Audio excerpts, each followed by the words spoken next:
బంధింపబడిన వారందరినీ కూడా యేసయ్య ఏం చేశాడంట, వెళ్ళి వాళ్ళందరినీ తీసుకొని, వాళ్ళందరినీ అంటే ఏంటి, ఆత్మలు, వారి యొక్క ఆత్మలు ఎక్కడ తీసుకెళ్ళాడు, ఎక్కడ పెట్టాడు, ఎక్కడ పెట్టాడమ్మా, ఎక్కడ, అది బాగా గమనించండి. మనిషి చచ్చిపోయిన వెంటనే కూడా ఇప్పుడు యేసుప్రభు నమ్ముకున్న సత్యాలు తెలుసు, యేసుప్రభు నమ్ముకున్న బిడ్డలు చనిపోయిన వెంటనే ఎక్కడికి, ఆయన చనిపోయిన తర్వాత సర్వమానవుల కోసం, జగత్ రక్షణ కోసం ఆయన ఏం చేశాడు, లోక కన్యాణ నిమిత్తం తన ప్రాణాన్ని రక్తం చిందించిన తర్వాత, సమాధి చేయబడిన తర్వాత ఆయన ఆత్మ ఎక్కడికి వెళ్ళిందని ఆలోచన మీకు వచ్చింది ఎప్పుడైనా ఎవరికైనా? అందుకే విషయం చెప్తాను.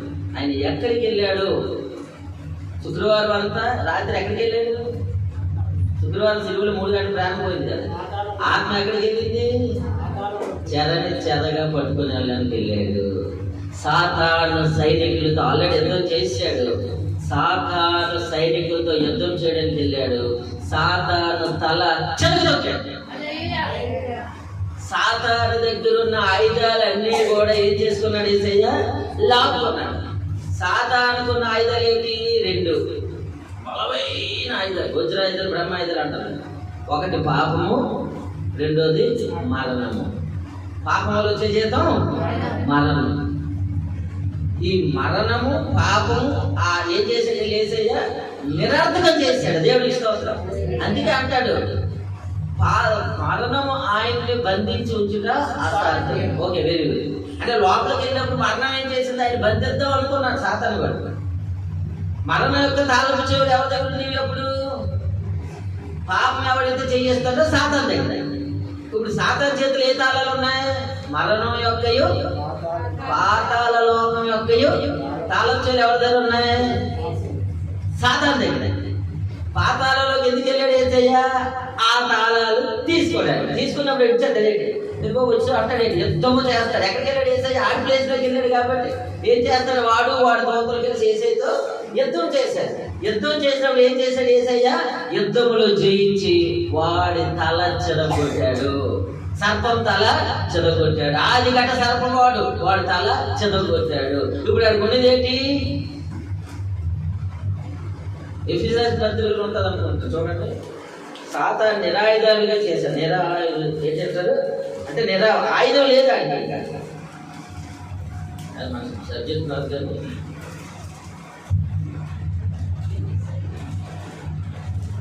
ఫిలిప్పీ రాసిన పత్రిక 2వ అధ్యాయం 8వ వచనం. మరియు ఆయన ఆకారమందు మనుషుడిగా కనబడి మరణం పొందినంత వరకు, అనగా శిలువ మరణం పొందినంతగా విధేయత చూపిన వాడే తన్ను తాను తగ్గించుకొనెను.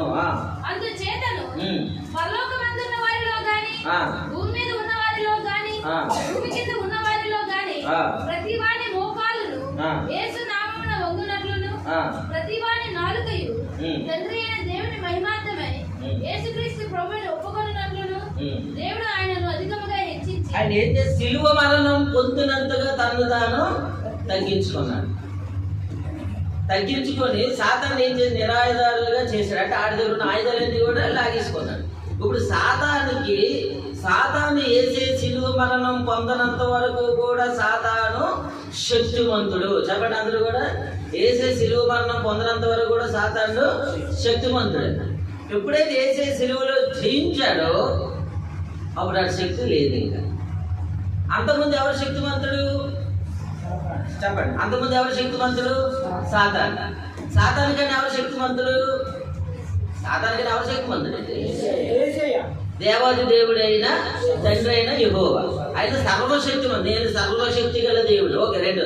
తర్వాత ఎవరు శక్తివంతుడు, సాతాను. ఓకే, ఇప్పుడు సాతాను శక్తి ఎవరిదంటే దేవుడి తర్వాత సాతాను. అది ఈ సాతాను శక్తి వల్ల భూమిని పరిపాలించేవాడు అంటాడు. అందుకే భూలోకం అంతా నా వశం చేయబడ్డది అంటాడు. యేసయ్య ఏమంటాడు, నువ్వు నా కాలు మొక్కినట్లయితే భూమియు భూలోక వంశులన్నీ కూడా నేమవుతాను అంటాడు. ఈ భూమి మీద అధికారం నీకు ఇస్తాను అంటాడు.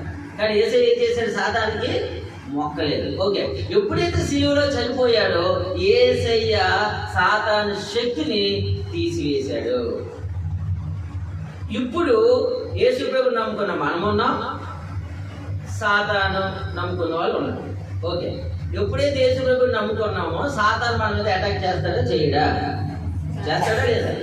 ఓకే, సాతాన్ని అటాక్ చేసినప్పుడు మనం సాతాన్తో పోరాడగలమా లేదా? కరెక్ట్ చెప్పండి, పోరాడగలమా లేదా? పోరాడలేము. చెప్పండి, సాతాన్తో పోరాడగలమా?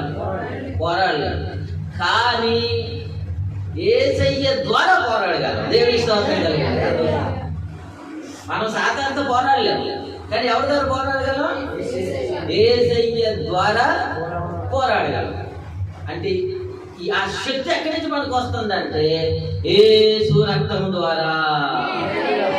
మీరు గమనించండి, మీరు ఏమేమి చూడండి, దెయ్యాలు పట్టిన దగ్గరికి వెళ్ళినప్పుడు కానీ మీరు ఎన్ని పాటలు పాడండి, ప్రసంగం చెప్పండి, యేసు రక్తం జీవనండి. చెప్పండి ఎందుకు? ఆ రక్తంలో శక్తి ఉంది. హల్లెలూయా. ఆయన నామమే, ఆయన నామం అన్ని నామముల కన్నా పైనామం అయిపోయాడు ఆయన. దేవుడి స్తోత్రం. హల్లెలూయా. దేవుడు ఏం చేశాడు? తండ్రి దేవుడు ఆ సమస్తాన్ని విడిచిపెట్టాడు. ఓకే, వెరీ గుడ్, అయిపోయింది. ఇప్పుడు సాతాను నిరాకరణ చేశాడు. శుక్రవారం రాత్రి పరదేశం తీసుకెళ్ళాడు. శనివారం రాత్రి అక్కడికి వెళ్ళాడు. చెప్పండి, ఈరోజు చెప్పబోతాను త్వరగా. శనివారం రాత్రి అక్కడికి వెళ్ళాడు, అంతే కదా. శుక్రవారం ఎక్కడికి వెళ్ళాడు? భక్తులుగా చెరలో ఉన్న వారి కోసం అన్నాడు. ఆయన దేవుణ్ణి నమ్ముకున్న భక్తులుగా చెరలో ఉన్న వారి కోసం వెళ్ళాడు. శనివారం ఎక్కడికి వెళ్ళాడు? చనిపోయిన తర్వాత కూడా దేవుడు పని చేస్తున్నాడు ప్రభు. ఆయన చనిపోయిన తర్వాత కూడా, ఆయన సమాధిలో ఆయన బాడీ పెట్టబడిన తర్వాత కూడా ఆత్మలో రక్షిస్తాడు యేసయ్య. దేవుడికి స్తోత్రం కలిగింది కదా. ఎంత గొప్ప దేవుడండి. చనిపోయి కూడా, సిలువ వేయబడుతూ కూడా ఆత్మను రక్షించాడు. సిలువ వేయబడుతూ ఇంక చనిపోలేదు, ఎవరు రక్షించాడు? చనిపోతూ ఎవరు రక్షించాడు? ఆమేన్, హల్లెలూయా. చనిపోయిన వెంటనే కూడా రక్షింపడ్డాడు. ఎవరో తెలుసా? సైన్యాధిపతి. ఈయన నిజంగా నీతిమంతుడైన శతాధిపతి రక్షణ పొందాడు. అంటే యేసయ్య పని ఏంటంటే రక్షించడం, పరలోకం తీసుకెళ్ళడం. హల్లెలూయా. యేసయ్య పని ఏంటి? రక్షించడం, పరలోకం తీసుకెళ్ళడం. బతికుని భూమి మీద తినుకున్నప్పుడే కాదు, సువార్త ప్రకటిస్తున్నప్పుడే కాదు, సిలువలో మరణిస్తుండగా కూడా ఆయన దాహం ఏంటంటే, ఆయన భారం ఏంటంటే ఆత్మల సంపాదన. Border of the perishing soul. ఏ ఒక్కరు నశించిపోతే ఆయనకి ఇష్టమో లేదు. ఇప్పుడు శనివారం ఎక్కడికి వెళ్ళాడో ప్రియమైన దేవుని బిడ్డలారా, ఎఫెసీయుల రాసిన పత్రిక 4:8 అపోస్తలుడు పౌలు ద్వారా పరిశుద్ధాత్మ దేవుడు ఆయన ఎక్కడికి వెళ్ళాడంటే ఆదిలో నుంచి ఉన్న భక్తులు రక్షించడానికి వెళ్తే అని చెబితే శుక్రవారము, శనివారం రాత్రి ఎక్కడికి వెళ్ళాడో అపోస్తలుడు అయినటువంటి పేతురు, నువ్వు బండవు సంఘం నీ మీద కడతానని ఏ దేవుడైతే యేసయ్యకి ఆ పేతురికి పరలో బయట మరణం యొక్కయు పాతాళ లోకం యొక్కయు తాళపు చెవులు నీకిస్తున్నా. పాతాళ ద్వారం ఎదుట సంఘము ద్వారములు ఇచ్చాడు. సంఘం యొక్క తాళపు చెవులు ఇచ్చాడు. చదివాడు, మత్తయి 16:18 చదివాడు కదా. ఆయనతో ప్రవచిస్తూ చెప్తూ ఉన్నాడు, ఎక్కడికి వెళ్ళాడో తన భక్తులకు తెలియజేస్తాడు. హల్లెలూయా. నా భక్తులకి నేను ఏది దాయిలా అంటాడు. అబ్రహాంకి ఏమైనా రాశాడా? చూడు, పౌలుకు బయలుపరిచాడు ఎక్కడికి వెళ్ళాడో సంఘం ద్వారా, పత్రికల ద్వారా. ఇప్పుడు పేతులకు తెలియజేస్తూ ఉన్నాడు.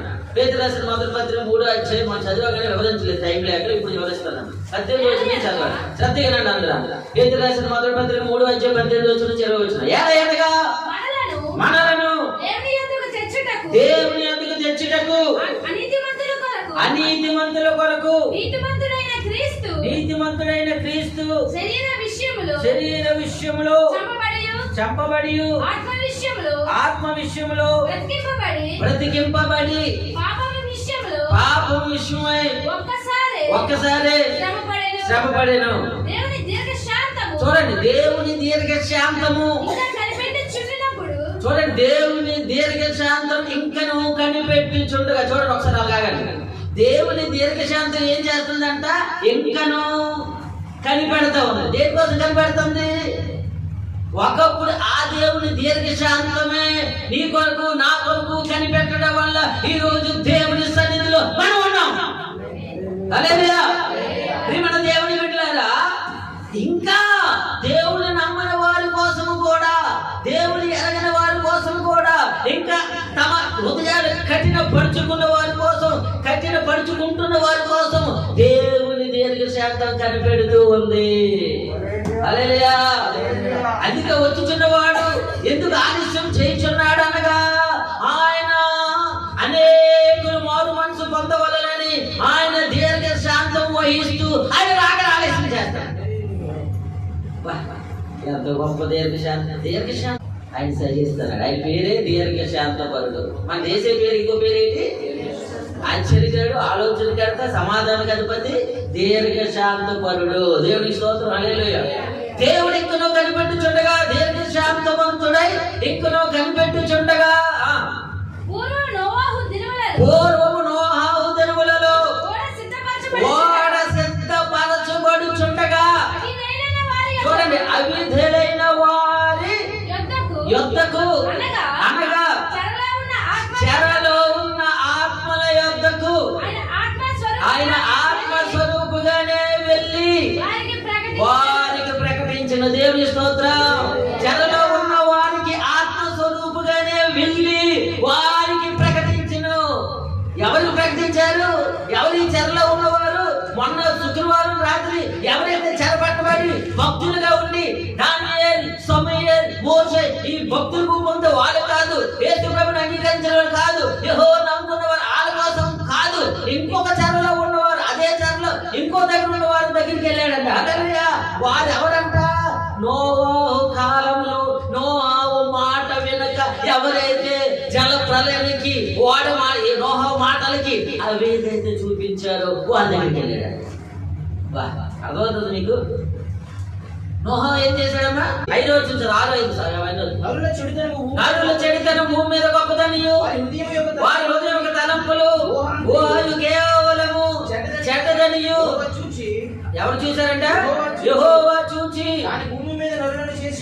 తాను భూమి మీద నరులను చేసినందుకు సంతాపపడినను. చాలు. దేవుని స్తోత్రం. హల్లెలూయా. ప్రియమైన దేవుని బిడ్డలారా, దేవుడైన యెహోవా తన స్వరూపంలో తన పోలిక చొప్పున నరులను చేసినప్పుడు అంట, ఆదికాండం 5వ వచనం వచ్చేసరికంట, భూమి మీద మనిషిని చేసినందుకు దేవుడు ఏమయ్యాడంట? బాధపడ్డాడంట, దుఃఖపడ్డాడంట, సంతాపం పొందాడంట. అయ్యో, ఇటువంటి నరులను నేను చేశాను. ఎందుకు నరులను చేసినందుకు బాధపడ్డాడు? నరులు ఊహ, తలంపులు, ఆలోచనలు కేవలము చెడ్డవి. ఎందుకు నరులను ఆలోచన చెడ్డవి? ఎంతసేపు చెడ్డ ఆలోచనలు. అదే కదా దుష్టుడు ఆలోచనడు అంటాడు. ఎందుకు దుష్టుడు నడవద్దు అన్నాడు? సాధారణ అనే దుష్టుడు ఉన్నాడు. ఆడు మన తలంపులు ఏం చేస్తాడు? దుష్ట తలంపులుగా చేస్తాడు, చెడ్డ తలంపులుగా చేస్తాడు, మన నడవడికని పాడు చేస్తాడు, మన ఊహలు పాడు చేస్తాడు. అవన్నీ ఎక్కడి నుంచి వస్తాయంట? హృదయంలో నుండి వచ్చింది. దేవునికి స్తోత్రం. మార్కు 7:21 ఉంటుంది, నరుని హృదయంలో నుంచి ఇవి బయలు వెళ్ళిను చెడిత నరుని పాడు చేసి బయలుదేరుతాడు. అవన్నీ కూడా చాలా ఉన్నాయి. 18:21 ఉంటాయి అక్కడ. అవన్నీ కూడా అంటే నరుని హృదయం నుంచి ఏంటంటే వస్తాయంట? మంచి వస్తాయా? దేవుడు ఏం చెప్పాడు? మంచి వస్తాయంటే చెడు వస్తాడు. ఒక అందమైన అబ్బాయిని చూసాడు, అమ్మాయికి మంచి తలంపులు వచ్చిందంటే మంచిదని అంటాం. ఒక మంచి అమ్మాయిని చూసినట్టు, అందమైన అమ్మాయిని చూసినట్టు మంచి తలంపులు వస్తాయి ఎవరికైనా? చెప్పండి. అంటే ఇక్కడ నేను చెప్పాను, దేవుడు ఏమన్నాడు? హృదయం, తలంపులు, ఆలోచనలు కూడా. ఇప్పుడు కాలేజీల్లో చూడండి, రోడ్ల మీద చూడండి, మీరు ఎక్కడికి వెళ్ళి చూడండి, చూసినప్పుడు ఏమవుతుంది? ఒక అమ్మాయిని, ఒక స్త్రీని చూసినట్టు ఏం మాట్లాడతారు? 2-3 వాళ్ళ తలంపులు అప్పటికి ఏమైపోయినా నానా? ఏమైపోయింది? మంచివే చెడ్డవే? మన సహోదరులాగా ఉందిరా అంటారా? మా అక్కలాగా ఉంది అంటారా? మా చెల్లిలాగా ఉంది అంటారా? చెప్పండి అమ్మ. నేను రేటు ముందు జరుగుతుంది. అది ఒక అబ్బాయిని చూసినప్పుడు ఎలాగ వస్తున్నా? మహేష్ లాగా ఉన్నాడే, ప్రభాస్ లాగా ఉన్నాడే. ఎందుకు? ఇవన్నీ కూడా ఒకనొకప్పుడు జలప్రలయం మీద దేవుడు ఏం చేశాడంటే, నరులను చూసినప్పుడు అంట తమ హృదయములు దేవుని దృష్టిలో చెడిపోయావంట. చెడిపోయినంటే దేవుడు ఒకటే నిర్ణయం తీసుకున్నాడు. ఏం చేశాడు? ఇటువంటి నరులు చేసినందుకు భూమి బలత్కారం వేయబడ్డది. కాబట్టి నరులతో పాటు భూమి మీద ఉన్న సకల జంతువుల్ని నేను నాశనం చేసేస్తానని తీర్మానం చేశాడు. డిసైడ్ అయ్యాడు. తాను చేసిన మానవుణ్ణి దేవుడే చంపాలని ఎందుకు తీర్మానం చేసుకున్నాడు అంటే దేవుడి దృష్టిలో వాళ్ళు యోగ్యులుగా మంచిగా సామెతల గ్రంథకర్త అంటారు, చదవద్దు కానీ దేవుడిని యెహోవా నరుని యథార్థముగా సృష్టించుడు, కానీ వారు వివిధమైన దేవుడు ఎలా సృష్టించాడంటే నన్ను మనల్ని అది కాదు 2:18 ఉంటది కదా, దేవుడని యెహోవా నరుని తన స్వరూపమందును తన పోలిక చొప్పునను నరుని చేసేదేమో. హల్లెలూయా. దేవుడి గుణగణాలు చెప్పండి. దేవుడి గుణగణాలు ఏంటి? దీర్ఘశాంతపరుడు. దేవుడి గుణగణాలు ఏంటి? పరిశుద్ధుడు. దేవుడి గుణగణాలు ఏంటి? నీతిమంతుడు. దేవుడి గుణగణాలు ఏంటి? యథార్థవంతుడు. ఇవన్నీ ఎవరిలో కావాలి అంటే దేవుడు తండ్రి అయిన దేవుడు ఆయన ఏ గుణగణాలు కలిగి ఉన్నాడో అవే మనలోకి రావాలి. దేవుడి స్తోత్రం. ఉన్నాయా? మొదటి 2 చదువు. అయితే చూడండి, అయితే మీరు చీకట్లో నుండి ఆశ్చర్యకరమైన తన వెలుగులోనికి మిమ్మల్ని పిలిచిన వారి గుణాతిశయములను ప్రచురము చేయు నిమిత్తము ఏర్పరచు. చూడండి, అప్పుడు ఆపం అక్కడికి. అయితే చీకట్లో నుండి ఆశ్చర్యకరమైన తన వెలుగులోనికి మిమ్మల్ని పిలిచిన ఆపం. ఎక్కడి నుంచి పిలిచాడంటే దేవుడు మనల్ని ఎక్కడి నుంచి పిలిచాడంట? చీకటానికి ఏంటి సాదృశ్యం? చీకటానికి ఏంటి సాదృశ్యం? పాపానికి సాదృశ్యం. ఆశ్చర్యకరమైన చీకట్లో నుండి ఆశ్చర్యకరమైన తన వెలుగులోకి నిన్ను నన్ను పిలిచాడట. హల్లెలూయా. అంటే చీకట్లో ఉన్న మనం, సినిమా హాల్లో ఉన్న నిన్ను, పార్కులో తిరుగుతున్న నిన్ను, రాత్రి అయితే 4 కలిసి తాగుబోతులుగా చీకట్లో ఉన్నాడు మనల్ని. నేను రాత్రి అయితే గూడి సైడ్ వెనకాతలకు వెళ్ళిపోవాలి, 10 బాటలు పట్టుకున్న ఫ్రెండ్స్ నేను చీకట్లో మంది తాగేవాళ్ళు. అక్కడి నుంచి దేవుడు నన్ను పిలిచాడు. దేవుడికి స్తోత్రం కలిగేలా. నేను తాగానండి, నేను తిరిగానండి. రోజు 4 సినిమాలు చూసేవాడినండి. ఫస్ట్ బ్యాక్ 4 సినిమాలు చూసేవాడిని. చీకటి కార్యాలు చేశానండి. కానీ ఆ చీకట్లో నుంచి ఎక్కడ పిలిచాడంట? ఆశ్చర్యమైన తన వెలుగులోకి పిలిచాడు. వెలుగులోకి వచ్చిన తర్వాత మళ్ళీ చీకట్లోకి ఎందుకు వెళ్తాం మనం? వెళ్ళడానికి వెళ్ళలేదు, ఉండడానికి పిలిచాడు. హల్లెలూయా. ఎక్కడ ఉండాలి? ఉంటే ఏం చేయాలంట? క్రీస్తు గుణాతిశయములు ప్రచురపరచాలి. ఎవరి గుణగణాలు? ఎవరి గుణగణాలు? మనకి దేవుడు ఏ దేవుడు? పరిశుద్ధత తెలియజేయాలి. ఆయన గుణగణాలు ఒకసారి కదా పోరాటం ఉంటుంది. పడిపోయి కదా ఉండిపోకు, నీకు నడువు పరిగెత్తాలి మనం. హల్లెలూయా. ఇప్పుడు నేను చెప్తాను, నేను పడ్డాను లేచాను కానీ ఇప్పుడు నిలబడ్డాను. దేవుని స్తోత్రం కలుగుతుంది కాక. అయితే ఒకటి, పడినప్పుడల్లా నీకు నష్టం వస్తుంది, నిలబడినప్పుడల్లా నీకు లాభం వస్తుంది. హల్లెలూయా. ఆయన గుణాశయం ఏంటమ్మా? ఒకటి పరిశుద్ధత, 2 యేసేపుని గుణం ఏంటి? ప్రేమ. ఆయనకుని గుణం ఏంటి? కనికరం. ఆయనకుని గుణం ఏంటి? దయ. ఆయన గుణగణాలు దీర్ఘశాంతం. ఉందా మనకి? ప్రేమ ఉందా? ప్రేమిస్తున్నావు నీ పొరుగు వాడిని, నీ తోటి సహోదరుని ప్రేమిస్తున్నావా? మనం ప్రేమ కలిగి ఉండాలి. ప్రేమ కలిగి సత్యం చెప్పుతూ క్రీస్తు వలె అన్ని విషయంలో ఎదుగుదుము. దేవునికి స్తోత్రం కలుగును. హల్లెలూయా. క్రీస్తు గుణగణాలు ఏం చేయాలంటే ప్రచురపరచాలంటే. దేవునికి స్తోత్రం. హల్లెలూయా. చీకట్లో ఉన్నప్పుడు ఏం కూతురు ఆడతారా? చీకట్లో ఉన్నాను ఇప్పుడు మళ్ళీ మనం కూతురు ఆడొచ్చా? కొన్ని అనుకోకుండా ఏదో కోపలు, భయంకర కోపలు ఒకటి వచ్చేసి అంటే మనసు ఒప్పుకోదు. నీ మనసును ఆడిన మాట చేసిన పని ఒప్పుకోలేదంటే నీకు రక్షణ ఉన్నట్టే, నీ దేవుడు నీతో ఉన్నట్టే. మరి ఎందుకు వచ్చింది రోడ్డు మీద దేవుడు అనుకుని ఎందుకో మరవనిచ్చావు అని లేదా శోధనలో వచ్చేది. దేవుడికి స్తోత్రం. హల్లెలూయా. మనసును వచ్చిందంటే నీకు దేవుడికి కృప ఉందంట. దేవుడికి స్తోత్రం. నువ్వు ఏం చేసినా నీ మనసు నచ్చడం లేదని నువ్వు దేవుడితో లేవు. దేవుడు బిడ్డలారా, మన మనస్సాక్షి ఏ విషయంలో మనల్ని గద్దిస్తాదో ఆ గద్దింపుకి నువ్వు లోబడుతున్నావంటే, ఆ గద్దింపు సొంత విన్నావంటే నువ్వు దేవుడు పెట్టవే. హల్లెలూయా. చీకటి ఆశ్చర్యకరమైన తన వెలుగులోకి తన గుణాత్సాలు ప్రచురపరచుటకు, క్రీస్తు గుణాత్సాలు ప్రచురపరచుటకు నిన్ను నన్ను పిలిచాడట. దేవుని స్తోత్రం. సహోదరులను మిమ్మల్ని పిలిచిన పిలుపుని మీరు జ్ఞాపకం చేసుకున్నాడు. యోహాను సువార్త 13వ అధ్యాయం చివరి వచనంలో ఉంటాడు. సత్యవర్తనుడైతే తన క్రియలు మంచివైనందున చీకటి వద్దకు వెళ్ళంట. దుర్వర్తనుడైతే తన క్రియలు చెడ్డవైనందున వెలుగు వద్దకు రాడు. హల్లెలూయా. రాత్రులు మీరు ఇప్పుడు మేము ఉన్న వయసులో రాత్రులు మీరు వెళ్ళేటప్పుడు మీరు ఎవరైనా రాత్రులు వెళ్ళేటప్పుడు చీకటి గాఢాంధకారంగా ఉంది, లైట్ పట్టుకొని వెళ్తారా? చీకటి నడుచుకుని వెళ్ళిపోతారా? ఎందుకు వెళ్ళరు? అంటే క్రీస్తు గుణాత్సయం మనం ప్రచురపరచాలి. ఒకటి చెప్పండి, ఏం చేశారు ఇప్పుడు? ఆయన అవిధులైన వారి కొరకు ఎక్కడికి వెళ్ళాడంట? నోహా కాలంలో వద్ద మళ్ళీ ఆ చెట్టు. అంటే నేను ఎందుకు చెప్తానంటే దేవుడు మనల్ని ఎందుకు సృష్టించాడు చెప్పండి. ఇప్పుడు ఇదంతా ఎందుకు చెప్పాను? దేవుడు తన స్వరూపమందు ఏసేలా మారడానికి దేవుడు ఇష్టం. మనం ఎవరిలా మారాలి? ఏసేలా మారాలా? సైతాన్లా? దెయ్యంలో మారాలా? దేవుళ్ళే మారాలా? ఏసేలాకి ఎలా మారుతాం బాబు? మారడానికి ప్రయత్నం చేయాలి. దేవుని ఇష్టం. ఒక తండ్రికి పుట్టు మానవుడు చూడండి, ఒక తండ్రికి పుట్టినోడు తండ్రి మూట వస్తుందా రాదా? తండ్రి కొనుగోలు వస్తుందా లేదా? జీన్స్ వస్తుందా రాదమ్మా? అది మరి ఏసే పుట్టావా లేదా? ఏసే పుట్టి దాని గుణాలు వస్తాయి. దేవుని ఇష్టం. అదే లేదా అంటే ఒక తండ్రికి పుడితే ఆ గుణగణాలు ఎక్కడ మనకు వస్తాయో ఆ తండ్రికి పుట్టినప్పుడు కూడా మనకు ఆ గుణాలు వస్తాయి, రావాలి. అలేలుయా. ఈ ఆది కాండంలో ఏమైందంట? దేవుడు చూడండి, ఆది కాండము 7వ అధ్యాయము 1వ వచనం చదువు. అంటే ఇప్పుడు దేవుడు ఏం చేశాడు? జల ప్రళయం ద్వారా మొత్తం నిర్మూలన చేయాలనుకున్నాడు. ఏం చేయాలనుకుంటున్నాడు? దేవుడు ఏ బిడ్డలు అయితే ఏ నరులు అయితే తన స్వరూపంతో పోలించడం సృష్టించాడు వాళ్ళందరూ ఏం చేయాలనుకున్నాడు? చెప్పండి, ఏం చేయాలనుకోండి? చంపేద్దామని నిర్ణయం తీసుకోండి. ఎందుకు అంత బాధ పెట్టారు కదా? ఓకే, జలప్రళయం ద్వారా నాశనం చేసేద్దాం అనుకున్నాడు. అప్పుడు ఏం చేశాడు దేవుడు? ఇంకొక అవకాశం ఇచ్చాడు. అదే 7వ అధ్యాయం. యెహోవా ఈ తరము వారిలో నీవే నా ఎదుట నీతిమంతుడు అని ఉండుట చూచితివి కనుక నీవును నీ ఇంటి వారును ఓడలో ప్రవేశించుడి. దేవుని స్తోత్రం. హల్లెలూయా. ఆ టైంలో భూమి మీద అందరూ చెడిపోయారంట, మానవులు అన్నారు, బాగానండి. కానీ ఆ సమయంలో ఒకే ఒకరి నీతిమంతుడిగా ఉన్నాడు. ఎవరతను?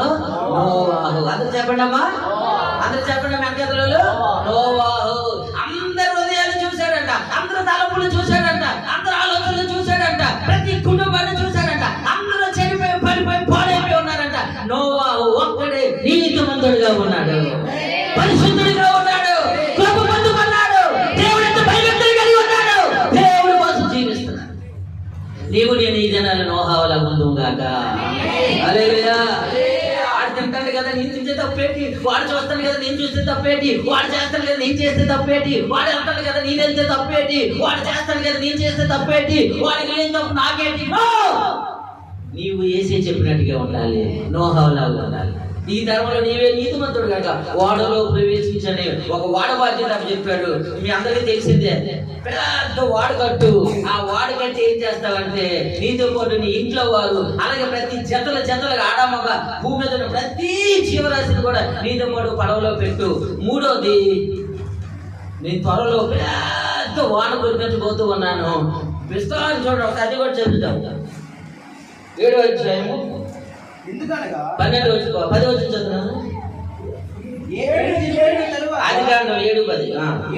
7 జన్మలైన తర్వాత ఆ ప్రవాహ జలములు భూమి మీదకి వచ్చును. ఓకే, మళ్ళీ 12 అధ్యాయం 12 వచ్చును. 40 దినములను 40 రాత్రులను ప్రచండ వర్షము భూమి మీద కురిసిన. దేవుని స్తోత్రం. హల్లెలూయా. పగలును చెప్పండి 40 రాత్రులను భూమి మీద ప్రచండ వాన కురిసెను. దేవుని స్తోత్రం. హల్లెలూయా. దేవుడు ఏం చెప్పాడు? జల ప్రళయంతో భూమి మీద ఉన్న జీవరాశులందరినీ తుడిచిపెట్టేస్తాను అన్నాడు. కానీ వాడు కట్టుకో, వాడిలో నీవు నీ భార్య జీవరాశులతో పాటు ఎల్లు. 3వది, వాన కురుస్తుంది, వరద రాబోతుంది, తుఫాన్ రాబోతుంది. ఆ వర్షానికి ఇదిగో 40 రాత్రులు 40 పగలు కురిసే వర్షానికి తాకిడికి ఈ భూమి మీద నీరు నిండిపోతుంది. ఏమవుతుంది? వాడు ఒక్కటే నిలబడుతుంది. ఆ వాడిలోకి అందరూ వచ్చిన వాళ్ళు బ్రతుకుతారు అని ప్రకటించాడు సువార్త. దేవుని స్తోత్రం. వాడు ఎన్ని జన్మలు కట్టాడమ్మా? 120 సంవత్సరాలు కట్టాడు. ఒక పక్క కడతన్నాడు కుటుంబంతో, భార్య బిడ్డలతో, కోడలతో. ఒక పక్క వెళ్ళి అమ్మా వాన వచ్చేస్తుందంట, వరద వచ్చేద్దంట, అమ్మా ఆ వరదకి అందరూ చచ్చిపోతాం కాబట్టి వాళ్ళకి వచ్చేది మాత్రం బతుకుతారు అంటే ఏం చెప్పారు? వర్షం వస్తుందా, వాన వస్తుందా, ఎప్పుడు చెప్పారు? రాదు అంటున్నారు. దేవుడి మాట ఎవరు నమ్మారు? వీరైతే దేవుడి మాటగా చెప్తుంటే ఏం చేశాడు? నమ్మలేదు. వాళ్ళు నమ్మకూడని రీజన్ ఒకసారి చదువుతాం చూడండి. ఆది కాండము వాళ్ళు నమ్మకూడని రీజన్ చూడండి. 2వ అధ్యాయము 4వ చదవండి. ఆది కాండం 2వ అధ్యాయం 4వ. దేవుడైన యెహోవా భూమిని ఆకాశమును చేసిన దినమందు భూమి ఆకాశములు సృజింపబడినప్పుడు వాటి ఉత్పత్తి క్రమం ఇదే. చూడండి, అది వరకు పొలమందని ఏ పొదయు భూమి మీద ఉండలేదు, ఏ చెట్టును మొలవలేదు. ఏలయనగా దేవుడైన యెహోవా భూమి మీద వాన కురిపించలేదు. అప్పటి వరకు వర్షము రాలేదు. అది వాళ్ళు నమ్ముకోవడానికి కారణం ఏంటంటే వర్షము రాలేదు. మరి పొలం ఎలాగా దేవుడు ఆదాముకి నువ్వు చేతుకొచ్చన్నాడంటే నదుల వాటర్ ద్వారా అన్నమాట. వర్షం పైనుంచి నదులు ఉన్నాయి భూమి మీద, కానీ వర్షం మాత్రం పైనుంచి దేవుడని కురిపింది. వర్షం రాలేదు కాబట్టి వర్షం వచ్చేది అంటున్నావు, పెద్ద వర్షం వచ్చేది అన్న ఎక్కడి నుంచి వస్తున్నావు అంటాను. అతను అంటే దేవుడు నాకు చెప్పాడు, నేను నీతో చెప్తాను. హల్లెలూయా. ఇప్పుడు నాకు ఎవరు చెప్తున్నారు అంటే దేవుడు చెప్తాను. ఇప్పుడు నేను మీకేం చెప్తున్నాను? మీతో చెప్తాను. ఇప్పుడు నా మాటలు ఏ మాటగా నమ్మాలి? ఏ మాటగా నమ్ముతున్నారు?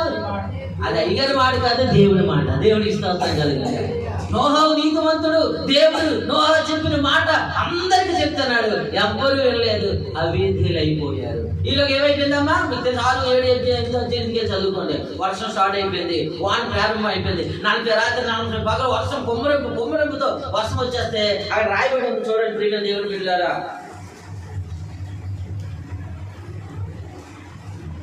7వ అధ్యాయము 16.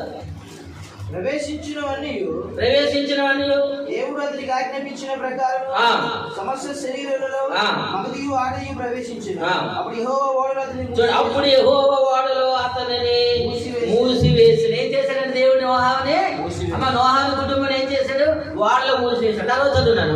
ఆ జల ప్రవాహము 40 దినములు భూమి మీద ఉండగా జనములు విస్తరించి ఓడను తేల చేసినందున అది భూమి మీద నుండి పైకి లేచెను. జలములు భూమి మీద ప్రచండంగా ప్రబలి మిక్కిలి విస్తరించినప్పుడు వాడ నీళ్ళ మీద నడిచెను. హల్లెలూయా. వాడ నీళ్ళ మీద పెద్ద వాడ నడుస్తుంది. ఎన్నో మేటలు అయితే తర్వాత ఇంటికే చదువుకోండి. 150 దినాలు భూమి మీద నీళ్ళు ఉందండి. ఎన్ని దినాలమ్మా? 150 దినాలు. ఎన్ని నెలలమ్మా? అసలు 6 నెలలు. 6 నెలల 5 నెలల 150 దినాలేనా? 5 నెలలు. Very good. 5 నెలలు. 5 మూడు ఎంత?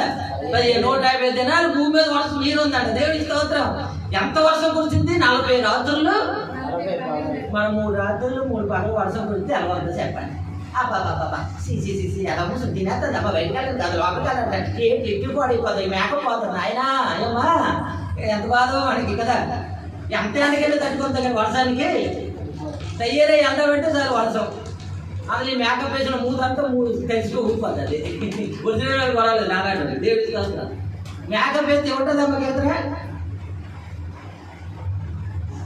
ఆ వర్షం పడినట్టు ఎంత కాస్ట్లీ పౌడరు ఏంటంటే రాస్తారు, మొత్తం ఊరిపోతుంది. ఆడేమో ఎంత అందంగా ఫోటోలు చూసి పొంగిపోతారు. వర్షం లేదు ఆడిపి ఆడి దగ్గరికి వెళ్ళేసరికి ఇంకా రాలేదేంటి చూస్తా నీరేనండి నువ్వు అదే డల్గొండ అనుకోండి. దేవుడికి అందుకు ఒరిజినల్ అందం ఉండాలి నేర్చుకోండి. దేవుడికి స్తోత్రం కలిగింది. హల్లెలూయా. మన అందరూ ఎలా ఉండాలంటమ్మా? ఒరిజినాలిటీ ఉండాలి. అలాగే పౌడర్గా రాయితే లేదమ్మా. మేకప్ లైట్గా వేసుకోండి, మీకు తప్పలేదు. కానీ అది కానీ మరీ మేకప్ చేసుకున్న సంగతి అవతల తెలియకూడదు. దేవుడికి స్తోత్రం కలిగింది. మాకు ఇద్దరు ఇంటిగా ఉంది లక్ష్మీ ఒక ఆవిడ. ఎప్పుడు మేకప్లో ఉండేది. అసలు ఎప్పుడు మేకప్ లేకుండా చూసి భయపడిపోయింది. ఎవరో పోయి అనుకుని ఒక పాస్టర్ అన్నది తనే మేకప్ వేస్తారు. అంత మేకప్. మన దేవుడి సర్వంగా సుందరుడు. హల్లెలూయా. మన దేవుడి పెట్టలేదా? ఎప్పుడైతే ఈ వాన కురిసిందో వాడేం లేచిందమ్మా? నీటి మీద లేచి నడుస్తుంది. ఇప్పుడు చెప్పండి, వాడే నడుస్తుంది నీటిలో. వాళ్ళ ప్రాణాలు అందరి పరిస్థితి ఏమైంది? ఏమయ్యారు? బావా, నాన్న, తాత, చిన్నారా తలుపుతి అని కేకలేస్తాడు. అమ్మో నాన్న మునిగిపోతే ఏం చేస్తాడు అడుగుతున్నారు. ఈ నోహావు దేవుడు ఏం చేశాడంటే ఓడలో మూసివేశాడు. ఒకవేళ ఇతని చేతిలో కానీ కీ ఉంటే తలుపు తెరిచిద్దుడేమో, అందుకే దేవుడు ఏం చేశాడు, అయి మూసాడు. వీడు మంచోడు గారు కలిగి తీసేసినది తీసేస్తే అందరూ పోతారు. దేవుడు ప్రణాళిక పాడైపోయి సృష్టి పాడైపోతుంది. మళ్ళీ ఆదంలో చేయాలి దేవుడు. అందుకే ఏం చేశాడు దేవుడు, యెహోవా ఓడలో మూసివేసి. అప్పుడు కనికరం ఉండదు. ఇంకా దేవుడు ఏ సమయం ఇస్తాడో ఆ సమయంలో దేవుడి కార్యాలను చూడాలి, దేవుడి సన్నిధి నువ్వు రావాలి. దేవుడికి స్తోత్రం. ఇది అనుకూల సమయం, నేనే రక్షణ దినం. ఎంత గొప్ప రక్షణ నిర్లక్ష్యం చేసినా నువ్వు ఎలాగ తప్పించుకుంటావు అంటున్నాడు. ఆ 40 దినాలు 40 పగలు 120 సంవత్సరాలు దేవుడు అవకాశం ఇచ్చాడు. అయితే చూడండి దేవుడి ప్రేమ. ఇప్పుడు చదవడమా 3:18 పేతురు రాసిన పత్రిక ఏముంది, అవిధులైన వారికి అంటే అవిధులైన వారి యొద్దకు అనగా చెరలో ఉన్న ఆత్మల యొద్దకు ఆయన ఆత్మస్వరూపులను వెళ్ళి వారికి ప్రకటించను. ఆ ఓడలో చాలు దేవుని స్తోత్రం కలుగుతుంది. ఆ ఆత్మలు నోహావు మాట నమ్మలేదు, జలప్రలయం నమ్మలేదు. కానీ అయ్యో నమ్ముంటే బాగున్నే అని జలప్రలయంలో పశ్చాత్తపడ్డారు. దేవుని స్తోత్రం కలుగుతుంది. ఎప్పుడు పడ్డదండి? జలప్రలయం ప్రాణం అల్లాడుతూ కొట్టుకుంటూ పోయి చూసారా, అప్పుడు పశ్చాత్తపడ్డారు. ఆ పడిన వారి కోసం ఏం చేశాడట, శనివారము చెరలో ఉన్న వారి దగ్గరికి వెళ్ళాడట. ఎంత ప్రేమ కలిగింది దేవుడు. వెళ్ళి సువార్త చెప్పమ్మ, గుర్తుందా? నోహా దినంలో జరిగింది. నేను నోహా మాట అనలేదు, దేవుడి మాట అనలేదు. ఇప్పుడు నేను వచ్చాను, ఇప్పుడు రక్షకుని నేనే, జగత్ రక్షకుని మీ దగ్గరికి వచ్చాను. ఇప్పుడు నన్ను దేవుడు కుమారుడుగా మీరు విశ్వసిస్తే ఇప్పుడే నాతో పాటు మిమ్మల్ని పరదేశికి తీసుకెళ్ళిపోతాను. నమ్ముతున్నావా? సాక్షిగా దొంగ నాతో వచ్చాడు. దొంగ ఏం చేశాడు ఏసయ్య? తనతో పాటు తీసుకొని వెళ్ళాడు. దొంగ ఏం చెప్పాడు ఏసయ్య? నేడే నీవు నాతో కూడా పరదేశంలో ఉండు. అక్కడ ఉన్న వాళ్ళందరూ నమ్మిన వాళ్ళందరినీ దొంగని పట్టుకొని మరలా పరదేశికి వెళ్ళాడు. ఇక్కడ ఏసయ్య ఉన్న ప్రేమ, ఆయన దీర్ఘశాంతం చూడండి. నోహా కాలంలో చనిపోయి కొన్ని 4,000 సంవత్సరాలు చెరలో పాతాలలో ఉన్న వాళ్ళే ప్రభు రక్షిస్తే, ఇప్పుడు భూమి మీద ఇంకా ప్రాణం పోవాలి, నన్ను రక్షించడా? ఇప్పుడు ఎందుకు రాక ఆలస్యం చేస్తున్నాడు? ఇప్పుడైనా మారు మనసు పొందుతాడని నన్ను దీర్ఘశాంతం. దేవుడు దూషిస్తున్నాడని బాధపడకు, దేవుడిని ఇబ్బంది పడతానని బాధపడకు, ఇంకా బంధం రాలని బాధపడకు. దేవుడే వాళ్ళతో సాగాడు. దేవుడు వాళ్ళకి సమయం ఇచ్చాడు.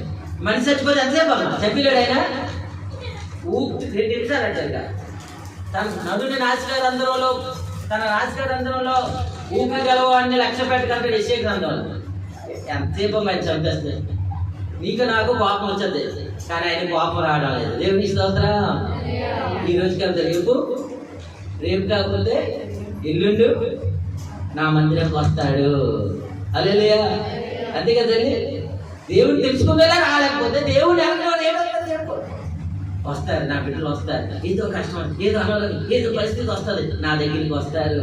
వాళ్ళు చచ్చే లోపల వస్తారు. దేవుడు దీర్ఘశాంతం చూసి ఆఖరి శ్వాస వరకు కూడా కృప ఉందమ్మా.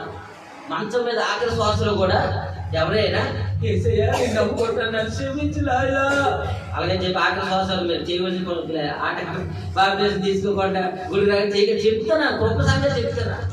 కానీ ఈలోగా తప్పని యాక్సిడెంట్ తప్పని చచ్చిపోయాను. గొప్ప మరి అప్పుడు ఉంది ఏసయ్య పాతాల్లోకి వస్తాడు. ఇప్పుడు మరి లేదు, ఏసయ్య వస్తున్నాడు. దేవుడి స్తోత్రం కలిగింది. ఇప్పుడు 2వ రాకల్లో మనం ఉన్నాం. ఇప్పుడు ఏంటి నమ్మాలి? ఏసయ్య త్వరగా ఫస్ట్ ఎవరి కోసం వచ్చాడు? ఇప్పుడు ఎవరి కోసం రాబోతున్నాడు? పరిశుద్ధుల కోసం, నీతిమంతుల కోసం. తన కోసం ఎదురు చూసి ఏప్రిల్ 9:20 చదవచ్చు. కానీ అప్పుడు పరిశుద్ధ పాపుల కోసం వస్తున్నాడు. ఇప్పుడు తన కోసం ఎదురు చూస్తున్న పరిశుద్ధుల కోసం వస్తున్నాడు. మనుషులు ఒకసారి మృతి పొందవల్ల రాయబడి ఉన్నాడు, తర్వాత తీర్పు జరుగును. కానీ యేసయ్య వస్తున్నాడు. నీవు నేను మనం ఏం చేయలేము, అక్కడికి సిద్ధపడాలి. ఇది చాలా మంది తన జీవితాలు ఇష్టలుడిగా జీవిస్తున్నారు. మన దేవుడు అంటే భయభక్తులు కలిగి ఉంటారు. యేసు రాజుగా వచ్చుచున్నాడు, భూలోకమంతా తెలుసుకుంటారు. రవి కోటి తేజుడు రమ్యమైన దేవుడు, రవి కోటి తేజుడు రమ్యమైన దేవుడు రాజుగా వచ్చుచున్నాడు. యేసు రాజుగా వచ్చుచున్నాడు, యేసు రాజుగా వచ్చుచున్నాడు.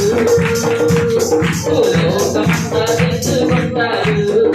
రాజుగా వచ్చుచున్నాడు.